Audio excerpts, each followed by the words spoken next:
예, 뭐 지난 주말 내내 대통령의 가짜 뉴스 때문에 참 참담했습니다. 이게 저는 정치하면서 보수 진보 관계없이 가짜 뉴스에 쉽게 현혹되고 그리고 거기서 아집으로 자신의 실수를 반성하지 않고 이렇게 정치하는 사람들이 대한민국 정치를 이 모양을 만들었다 생각하는데 대통령께서 이건 안에서 새는 바가지도 아니고 국제적으로 큰 사고를 쳐놓고도 우격다짐을 하시는 모습 보면서 참담하게 정말 생각하고 있습니다. 그래서 그리고 더 안타까운 것은 정부 여당의 인사들이 이런 잘못을 바로잡기보다는 옆에서 각하 시원하시겠습니다 이런 식의 발언을 이어나가는 것이 참 그들이 1970년대 80년대 독재 정권에서 부안해동하고 아첨하던 사람들에게 했던 비판을 그 행동대로 그대로 하고 있는 것이 아닌가 그런 생각을 하게 됩니다. 예. 네, 질문가 들어가겠습니다. 대통령 개인 의견이긴 하지만 네. 외교 안보 라인의 좀 문책까지 필요하다고 보시는 분들이 예전에 이재명 대통령께서 지자체장을 하시던 시절에 그 참모들이 이런 말을 한 걸 본 적이 있습니다. 대통령의 SNS 계정을 몇 번이나 뺏은 적이 있다. 그 계정을 뺏은 다음에 왜냐 그때도 보면 SNS를 통해서 상당한 설화를 일으켰던 분이 대통령이거든요. 뭐 우리 다 기억하고 제가 몇 번도 소개했지만은 뭐 일반 시민과 싸우다가 갑자기 뭐 변기통에 머리를 쳐박으라든지 이런 게 급발진한 사례가 있었거든요.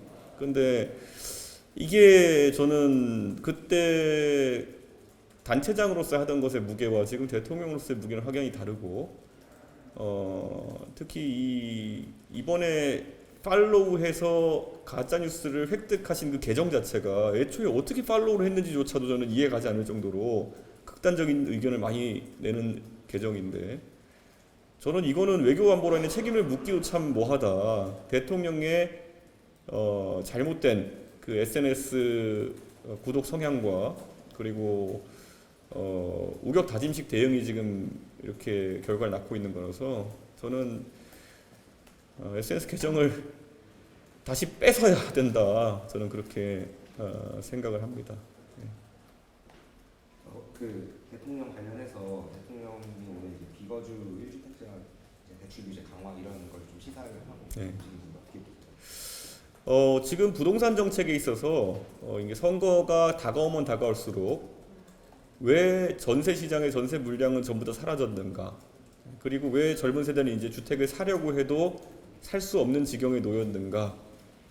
이런 것들에 대해서 이야기가 나올 거라 봅니다. 지금 집 가진 자는 계속 이제 폭등세를 경험하고 있고 집을 가지지 못한 사람에게는 기회가 차단되는 가장 불공정한 형태의 부동산 정책이 이어지고 있습니다. 저는 특히 신혼부부가 많이 거주하고 젊은 세대가 꿈을 키워가는 동탄 신도시의 국회의원으로서 이런 방향에 대해 가지고 강한 이의를 제기하고요. 동탄 주민들은 강남 집값이 올라서 고생하는 것이 아닙니다. 동탄의 전세가 사라지고 동탄에 집을 살 수 없게 된 현실 때문에 분노하는 겁니다. 대통령은 지금 본인이 뭐 강남 집부자와의 성전을 한다고 생각하겠지만 이 성전의 과정 속에서 무너지고 있는 건 젊은 세대의 그런 알콩달콩 살아가면서 아이 키우면서 집 사는 그런 꿈들 그게 무너지고 있는 겁니다.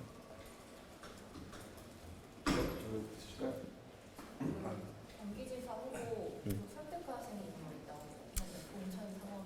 네, 경기도지사 후보로 나오실 의사가 있어 보이는 분과 계속 이야기를 하고 있고요. 사실 여러 좀 조건 관계들이 좀 얽힌 것 같습니다. 그래서 이 부분을 최대한 명쾌하게 풀어나가기 위해 노력하고 있고요. 사실 지난주에도 만나가지고 이야기를 했고 저는 이번 선거에서 저도 경기도 주민으로서 경기도 국회의원으로서 경기도의 아젠다들은 결코 야당에 불리하지 않을 것이다 이렇게 봅니다. 특히 경기도의 미래 먹거리인 반도체 산업을 단순한 지방 분산 논리로 흩어뿌리려고 하는 민주당의 행동은 경기 남부 지역에는 굉장히 큰 위협이 되고 있습니다. 그래서는 그 부분을 잘 이해하는 후보를 저희가 낼 수 있도록 하겠습니다. 어떤 뭐 그 부분 잘 이해하고 있다고 해서 저번에 정치인 네. 접촉 중이라고 하셨는데 좀 뭐 그런 산업이나 이런 데 밝은 부분 좀 정치인의 범주로 생각하시면 될 것 같습니다. 예, 그런데 경기도를 그래도 아는 분이다 이렇게 말씀드릴 수 있을 것 같습니다. 또 뭐 경기지사도 여쭤봤지만 네. 지금 주목받는 게 또 울산이랑 네. 그 부산 북구가 보궐선거인데 그쪽 후보들은 좀 어떻게 하실까요? 울산은 저희가 이제 시도당 창당에 이제 나설 계획이고요. 그리고 부산 북구 같은 경우에는 사실 저희도 후보를 내야 되는지에 대해서 고민을 하고 있습니다. 그런데 뭐 이 부분도 더 이상 늦어질 수 없기 때문에 빨리 판단하겠습니다.